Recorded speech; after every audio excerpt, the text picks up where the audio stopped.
Welcome back to the Real Estate Huddle, and today we're excited to talk about a very important topic because there are a lot of people sitting on the fence. This has been one of the lowest volume years for sales in real estate and since 1995. I just read that today.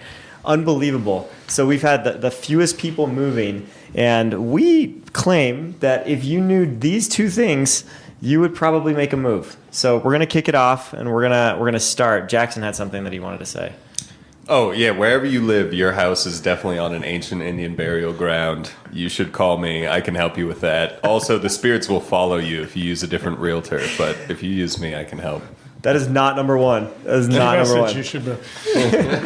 All right. So the real number one. Nice try, Jackson. The real number one is that you can assume FHA loans and VA loans where a VA person is not going to continue with their VA eligibility, right? So when you say assume, what does that mean? Okay, so assuming a loan, that means that if someone like during the crazy pandemic got a rate that was like 2.25%, 2.75%, something like that, we've seen them even as low as like 2%. If someone has a rate like that and they got an FHA loan or a VA loan back then, that rate is assumable, right? And so what that means is if I'm a buyer who's looking at buying that person's house, then I could look into, well, what's their balance? If their balance is, let's say the house is worth $700,000 and their balance is $550, and I've got $150,000 for my down payment to make up the difference, then I could assume that $550 at 2 point whatever percent that it's at and take over the payments on that loan. So I'm basically just taking over their loan without reinitiating a new loan. And that's how that process works. So I've got another question. Yeah. Now, rough numbers, right? Smartass has another question. No, this is a good question. This is an actual educational question. So based off where where are rates looking like? What do they look like today? About high fives. 5.9. Yeah, high fives right now. High fives. Yep. 5.75 to 5.9, somewhere in Yeah. there. I just at a closing this morning, I just saw the first rate that started with a 5 in like 2 years. So that was pretty cool. And that's a good day. Yeah. So we're trending downward, obviously. So let's say, we just went. We had somebody go under contract on a 2.25 rate, right? Yep. So what's going to be the difference in, let's for round numbers, $1 million, right? Mm-hmm. What's going to be the difference in your mortgage payment on $1 million home? No, like we'll keep the down payments out of it, but on $1 million home, what's your mortgage difference going to be between let's say 5.5 and 2.5? So a 3% difference. What's that going to look like? Is there a way that we can find that out? Yes, there is. Okay. So if you go to a mortgage calculator online. But at that level, it's probably $1,000. I would say so. Yeah. So like in this case, they were borrowing $730,000. Okay. So $730,000 Yep. at 2.25%. Their principal and interest was $3,174, right? Yep. So $3,174, add homeowners insurance and taxes on top of that. Their payment's probably going to be about $4,100, something like that, right? So in today's, let's just say 5.9%, right? On 730. Okay. Yeah, 30-year fixed at 5.9. Your monthly payment, this is a 30-year loan, right? Yep. So your monthly payment on that would be $4,330. So that's $1,100 and Close some change close to $1,200. over. Yeah. So disclaimer, there aren't that many of these loans that can be assumed. There's The not a message ton. we're saying is it's not zero, Yep. and we can help you find them. So as far as the loans that you can assume, it's few and far between. So first one's FHA loans. Almost all FHA loans are assumable. What are FHA What is loans? FHA, Spencer? Yeah, what? You tell us, Jackson. Go ahead. Federal You haven't spoken. Housing Yeah, they're- Authority. So- There you go. Good. Several listeners that are wondering that, right? Yeah. So what does that mean, though? Federal Housing Authority. It's more of a government-backed loan, Okay. right? So you have multiple programs within the government that give loans and give opportunities to. And a lot of these are going to be they're not just first-time home buyers, but a lot of people will use FHA loans for first-time home buyers because of down payment situations and rate situations, sometimes they can make it a little bit easier. However, there are some caveats that, like with mortgage FHA insurance approval. and FHA approval on whether it's the community that you're in or whatever. So it's a little bit different than conventional, where conventional is just pretty straightforward. So the FHA ones are almost always assumable, right? And then you have, which technically is another government-backed loan, is the VA loan, right? So most of your government-backed loans are going to be assumable. VA stands for. Veterans Affairs, I believe. Affairs. Yep. So you have to be military, right? Past military to be able to get access to one of those loans. And there's certain benefits to it, right? Zero mortgage insurance. You have zero down requirements. So you can put no down payment. So there's some cool things that the government does to give benefits to our military. And they could be post, doesn't have to be active military. But eventually, after those people have owned a few homes and now they're ready to maybe go to a retirement home or live with family or do something like that, a lot of times they're willing to forego their VA eligibility and let somebody else assume that for them. So that's the only way a VA loan can be assumed, is if they're willing to forego So that's that. worth noting that right now in the current market where we have higher inventory than we've had in Yep. 12 years. 12 years. Yep. Less activity, so buyer friendly. Yep. That seller, that VA seller, is more inclined to waive those rights today than they'll probably be in 6 months, where it's going to be much more of a balanced market. Possibly. Yeah, I think it's probably more of a lifestyle decision or like a time decision for them as far as where they're at in their lifespan. Well, but as But- their agent, we might be asking them that question Yeah, because it would help us sell their home. definitely. Do you have to be VA eligible to assume another VA loan? No, you don't. So long as they're able or they're willing to forego their benefit. Yeah, that person's basically giving them their veteran rights, right, for that loan to this next person. Which is a big deal. But they can't keep it later, right? But yeah, you do not have to be military to assume it. So that's why it's such an opportunity.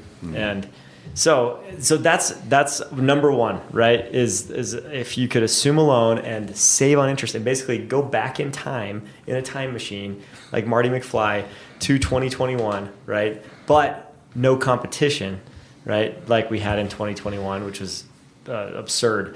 Then you can get one of these assumed loans.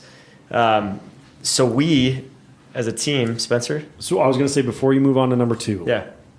So keep in mind, so assumable loans it's not overly common. So how many houses do we have on the market? We just pulled those numbers, right? Do you guys remember how many houses we have on the market? 10.5. 50. Oh, no, total? No, I was not. Shut up, Jackson. 10.5. Chad was right. 10,500. Say that 10 times fast. Chad was right. Okay. Chad was right. Active homes. But no, Jackson is right too. As far out of those 10,500 homes that we have in the Denver metro market, the only assumable loans that are available on the market now out of that 10,500 is what? 50. 50. Good job, Jackson. So, and we have a list. You guys, our team has a list of those 50 homes that are assumable in today's market, which is changing every day. But we have a list of 50 homes that we can share with you. If you reach out to us on our channel, we've got ability to reach out. We'll put all of our information below so that you can reach out via text, email, or subscribe and comment to the channel, to this episode. We'll get back to you with that list of homes if you'd like that list of 50 assumable homes in the Denver metro area. All right. Anything else on assumption? No, sorry, I interrupted you. No, Number that's the key ingredient. I've been Okay. thinking for 5 minutes in the back of my head, the old joke about when you assume you make it. I couldn't figure it out, so I have to let it go. But there was a good joke to be had. I just couldn't come up with it. Oh man, keep trying. Okay. Asset for just me, not you anymore, because I bought your house. All right. So the reason number 2 why, if you knew this, you would be moving, is that there are programs now that are very innovative, which allow you to basically do things backwards and go with the order of operations that's most convenient for you for a very little cost, and sometimes to your benefit. I would say most of the time to your benefit. So What we mean by that is there are a couple lenders who are offering a really cool program where it's a buy first, sell second program, right? And so what we mean by this is when you get into a program what you would do is, say you own a home that has a lot of equity in it, right? You've owned your home for 7, 8, 9 years. You got a killer interest rate, right? You've been telling everybody, bragging to all your friends, I'm never moving because I got a 2 something interest rate, right? So what we would do is we would basically take that equity that you've earned, right, over that time. That's hard-earned money in your home that your home is holding right now. And you would basically talk to a company, we know a couple of them, who will front the money for you to go purchase first. Go buy your house first. When we meet with people initially, especially families that have kids, dogs, cats, all kinds of pets and things in their house, right? Clutter. We recommend this program more often than not because it's such a great way for you to go buy first, get into your new place, get everything out of the old place, right? Stage it to perfection, do some work on it possibly, get it looking awesome so that you can sell for top dollar, okay? You guys have heard me say this over and over again, but buyers buy on emotion, right? And so Talk to the camera, not to us. yeah, it's such an emotional thing, right? When you're walking through a home with buyers, you can tell that they're feeling something, right? And if they're not feeling anything, they're probably not going to buy that house. But if they feel something because of the upgrades and what they see, right? A lot of times they will purchase that home, or if it fulfills a need, right, that they have. So we have talked about these programs, I don't know, like 3 other times in different types of context. Mm-hmm. The other thing we talked about just in the last couple was this notion of, in that period of 21, the percentage of those buyers who were not satisfied with the outcome of that transaction. Mm-hmm. And why was it? Because it was really easy to sell their house and then they had to settle for the buy. Yeah. So when I think about this program, I always think about it's paying a nominal amount, and depending on what you're selling your house for, it can be a very nominal amount to get out of the pain and angst and stress of being forced to buy something you didn't fall in love with. So you fall in love first, Yep. and you're paying for that. You know what's funny about that fact is most of the assumables that we're seeing now come from that time frame. Yeah. Yeah. Those 2 to 3% interest rates that we're seeing are all from those people that are like, I've said it on this many times. That's my biggest fear. Like, I don't want to have to buy something I didn't love. right. Mm-hmm. Yeah, and that's everybody's biggest fear of putting their home on the market, because if you sell your house, you're obligated to that buyer to sell your house. You can't back out of that as a seller. And so when there's no turning back, now you know you have to go find the place based on homes that are available in the market.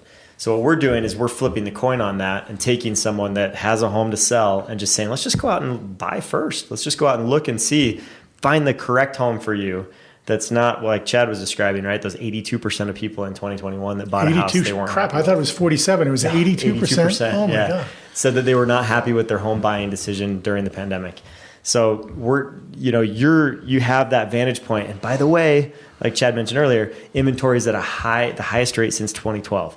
So you have 10,500 options in the market to choose from, which is so unique right now.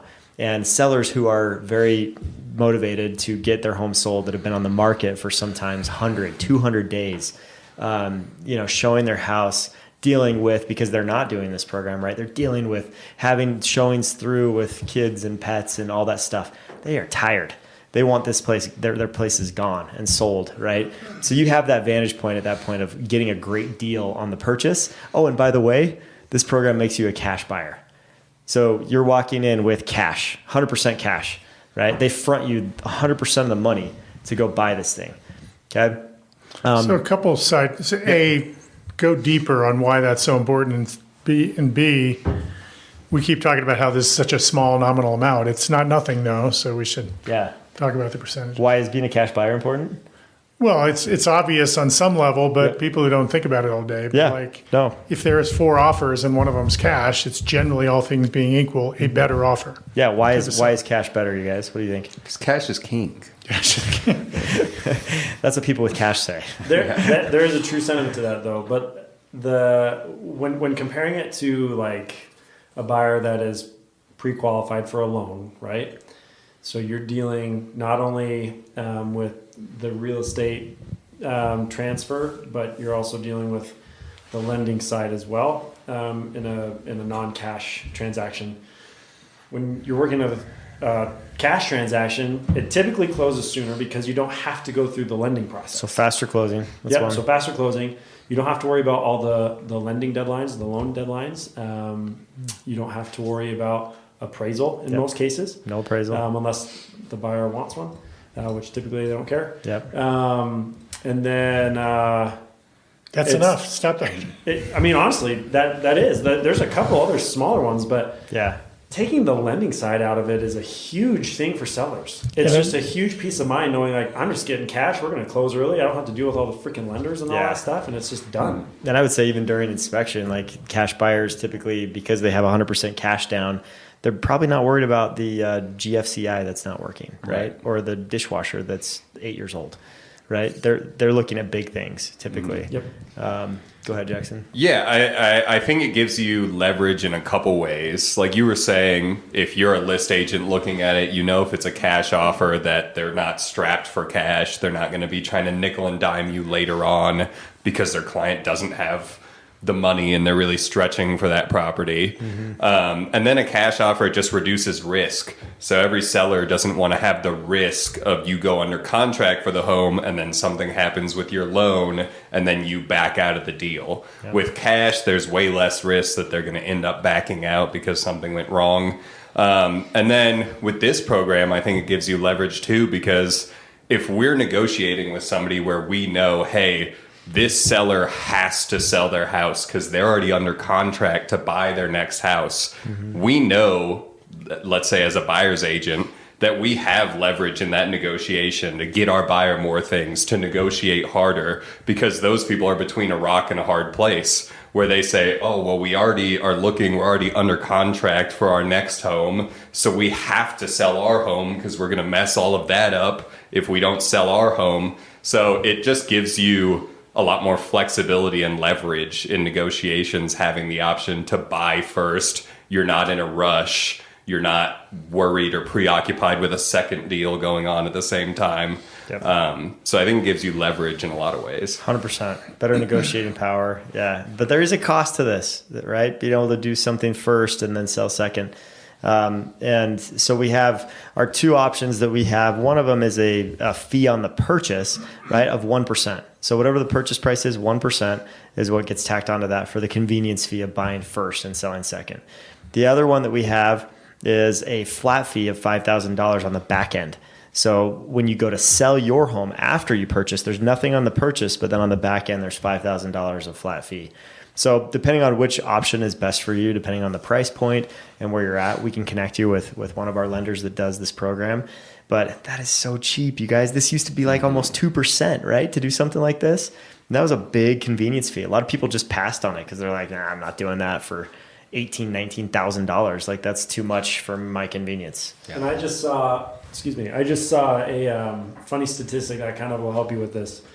So over the past 6 months, we've gained $50,000 in savings due to rate cuts, on average. The average buyer has $50,000 more in purchase power, right? So think about that. That's easy. Another for a $700,000 house, $7,000, $10,000. I mean, to get into the house that you want, and think about that. That's where it comes down to. If you're really in a place to move it, or like you're growing out of your home, or you're whatever, and you want to use this program. Think of, is it really worth it to you to get into your dream home for that fee? Or is it worth trying to sell your home first, passing on some homes that are going to go under contract in that process because it's taking so long to sell a home? Way more stress. And then having to close on your house while possibly not even being under contract on the house that you want. Yeah. Right? It's a no-brainer to me. And yeah, I know there's people out there that they're very financially conscious, right? And that's awesome. Mm-hmm. But I'd flip that coin and say, if you are financially conscious, this makes sense, right? It's that 1% to It used to be 2% almost. Yeah. Now it's at 1%. It's just easy. Well, and compare that to the people that we get calls a lot saying like, hey, can I just go make an offer contingent on my house selling even though it's not on the market yet? Right. And that whole situation is like, so you want to be a beggar then, right? In that situation. And that's a risky one. Yeah. I mean, you're potentially willing to risk your earnest money, which is anywhere from $7,000 to $15,000 in our market right now. So why not just freaking take that? And that's a good way to say that. And put it towards the cash buyer. And my biggest thing is the only seller that's going to be interested in that deal is a seller that's overpriced. 100%. And also feeling a little bit desperate. Like, okay, we don't have anything else. We know we're a little high, but if you'll do full price, then we'll wait for you to sell your house. That's fine.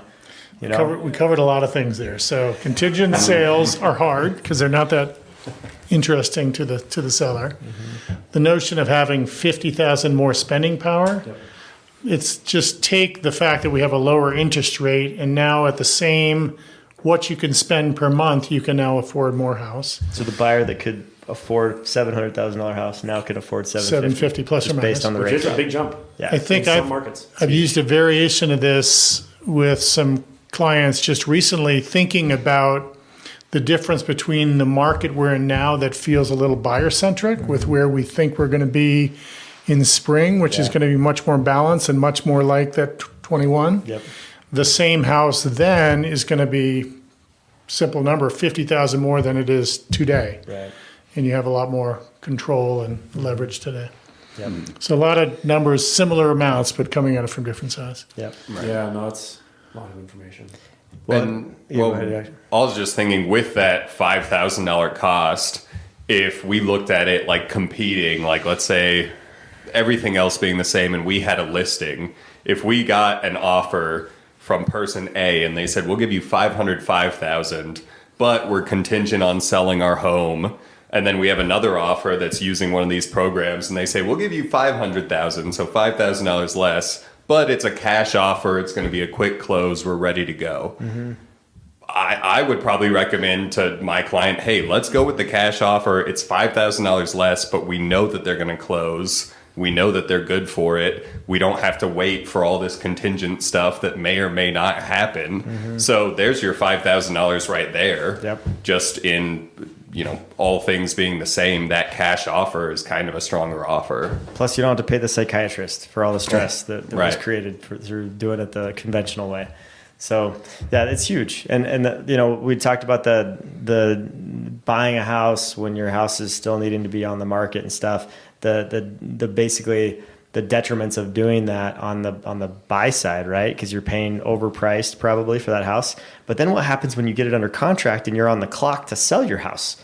You're reducing the price quickly. You're doing everything you can to get rid of that thing and fire sell that thing, right? So you're losing out in negotiations here and losing out in negotiations here. Yeah. Do you think you're going to make up $5,000 in convenience fee from doing both of those things? It's probably going to cost you a whole lot more.